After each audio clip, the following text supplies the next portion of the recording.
Let's talk to Trevor Kavanagh, political columnist at The Sun. Trevor, a very, very good morning to you. I know you've been busy working overnight, and I heard you saying on Never Mind the Ballots last night, this is going to be your last election. You've covered a few. This has been pretty mind-blowing in many, many ways, in some ways more mind-blowing than anything I can remember for a while. It has, and I don't think there's any way you can compare it with anything else that's ever happened in British political history.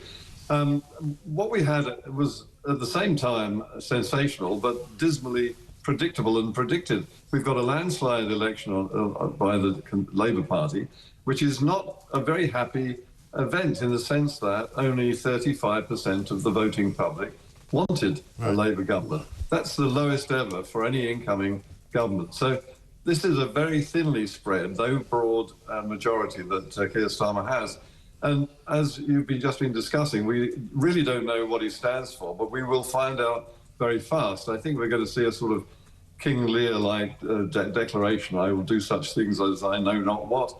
And we do not know what he's going to do on all sorts of things like parliamentary reform, economic reform, and the way that he's going to spread power away from the democratically elected Westminster Parliament to the regions which have already proved they aren't capable of handling it.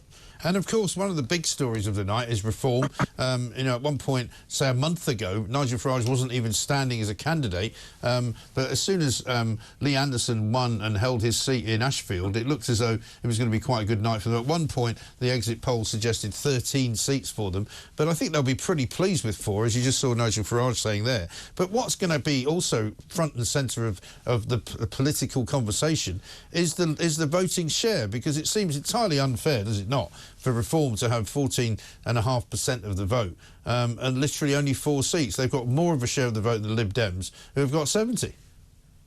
Yes, well, that gives them a remarkable voice, and Nigel Farage is exactly the person to amplify that voice. I see Nigel Farage as becoming effectively the opposition leader in the House of Commons, even though he only has 4 seats, because he has that personality, that dynamism. We've seen him operating in Brussels as a member of the European Parliament. He can grab the whole agenda by the throat as a single one-man band. He has the ability to address an issue, make a joke, hit the target, and move on. I mean, he will be an interesting new phenomenon in Westminster politics. Yeah, and I mean, will the Tories, do you think, recover from this? And if so, how long will it take them to do that?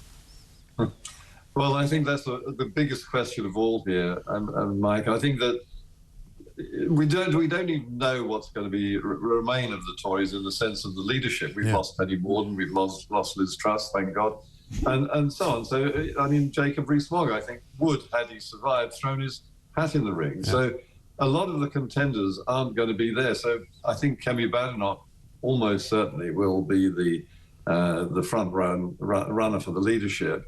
And she is an untested force in that sense, although she's very outspoken, and I think she is someone who chimes with a lot of the views of Conservative voters.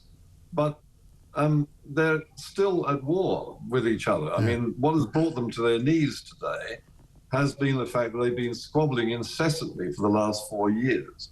And they deserve everything they get. The only thing that's not fair is that the public doesn't deserve what they've given them, which is divided politics. We have Keir Starmer with absolutely total power to transform this country in a way we may all regret in a couple of years' time. Well, indeed, and The Sun said exactly that, did they not, just the other day, when they said, you know, it's obvious that there's going to be a Starmer government, but there's an awful lot that we don't know. There's an awful lot that we haven't been told. There's an awful lot that is going to need to be kept a very close eye on. Yes, and basically he's been elected with a landslide and without a manifesto. There are lots of things I think that the Labour Party will now do in office that it hasn't even mentioned in the campaign.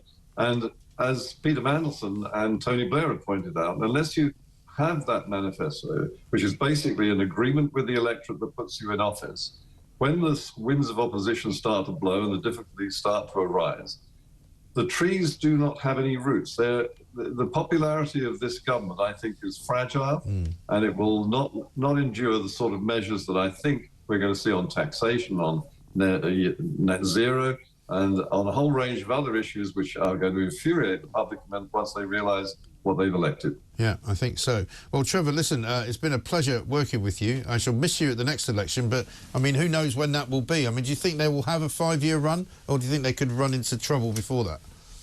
I think they'll run into trouble, but the biggest problem for Keir Starmer, frankly, is the fact that he's got such a big majority. The opposition will come from within.